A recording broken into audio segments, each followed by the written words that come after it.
एक बार नारद जी ने भगवान विष्णु से प्रश्न किया, प्रभु, आपके भक्त प्रायः गरीब क्यों होते हैं? वे जीवन में इतनी कष्टमय स्थिति में क्यों रहते हैं, जबकि आपके निंदक और अधर्मी व्यक्ति धन संपत्ति में संपन्न होते हैं? भगवान श्री हरि मुस्कुराए और बोले, नारद, मेरी कृपा और लीला को समझना बहुत कठिन है। इसे समझने के लिए तुम्हें मेरे साथ पृथ्वी पर चलना होगा। इतना कहकर भगवान श्री हरि और नारद मुनि साधु वेश में पृथ्वी पर आए। वे दोनों एक नगर पहुंचे और वहां के एक धनवान सेठ के घर जाकर भिक्षा मांगने के लिए दरवाजा खटखटाया। सेठ जी गुस्से में दरवाजे की ओर आए और देखा कि दो साधु खड़े हैं। भगवान ने प्रेम से कहा, भैया, बहुत भूख लगी है, कृपया थोड़ा भोजन दे दीजिए। सेठ जी यह सुनकर क्रोधित हो गए और बोले, तुम लोगों को शर्म नहीं आती? मेहनत करके खाने में क्या कठिनाई है? जाओ, जाकर किसी होटल से खाना मांगो, यहाँ भीख मांगने मत आओ। सेठ का यह व्यवहार देखकर नारद जी को बहुत दुख हुआ। वे भगवान से बोले, प्रभु, देखिए यह व्यक्ति कितना अहंकारी और कठोर हृदय का है। वह न केवल आपको पहचानने में असमर्थ रहा, बल्कि आपको अपमानित भी कर रहा है। ऐसे व्यक्ति को तो दंड मिलना चाहिए। कृपया इसे कोई अभिशाप दीजिए। भगवान मुस्कुराए और बोले, नारद, मेरी लीला अपरंपार है। देखो, मैं इसे अभिशाप नहीं बल्कि आशीर्वाद देता हूँ। यह कहकर भगवान ने सेठ को और अधिक धन संपत्ति बढ़ाने का वरदान दे दिया। नारद जी यह देखकर चकित रह गए। उन्होंने सोचा कि जो व्यक्ति भगवान की निंदा कर रहा था, उसे तो और अधिक धन का वरदान मिल गया, लेकिन आगे जो हुआ वह और भी रहस्यमय था। इसके बाद भगवान और नारद मुनि नगर के बाहर एक वृद्धा के छोटे से झोंपड़े के पास पहुंचे।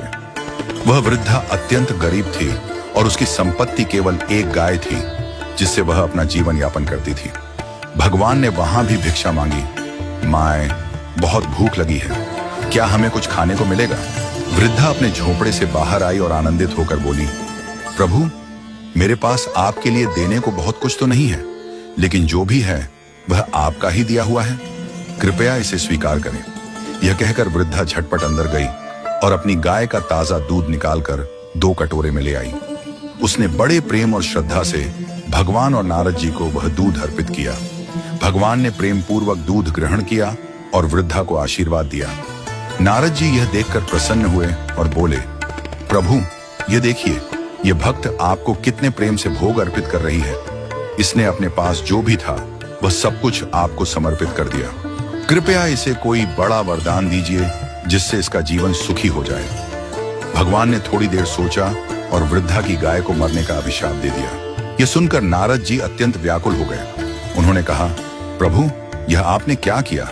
यह तो आपकी सच्ची भक्त है। इसकी गाय ही इसका एकमात्र सहारा थी और आपने उसे ही छीन लिया। यह अन्याय क्यों?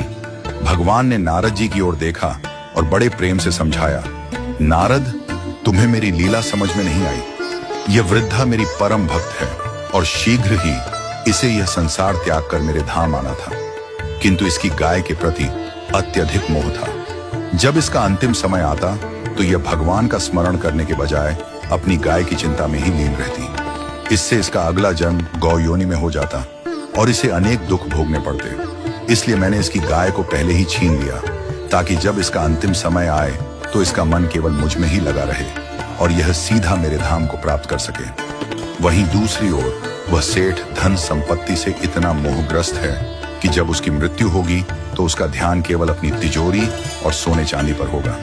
इसके कारण वह अगले जन्म में तिजोरी की रक्षा करने के लिए सांप के रूप में जन्म लेगा। भगवान ने आगे कहा, यह प्रकृति का नियम है कि जिस चीज से जीव को अत्यधिक लगाव होता है, मृत्यु के समय उसका अंतिम विचार उसी के बारे में होता है और अगले जन्म में उसे वही जीवन मिलता है जिसमें वह सबसे अधिक आसक्त रहता है। इसलिए मनुष्य को अपने जीवन में मोह माया से ऊपर उठकर केवल ईश्वर का स्मरण करना चाहिए।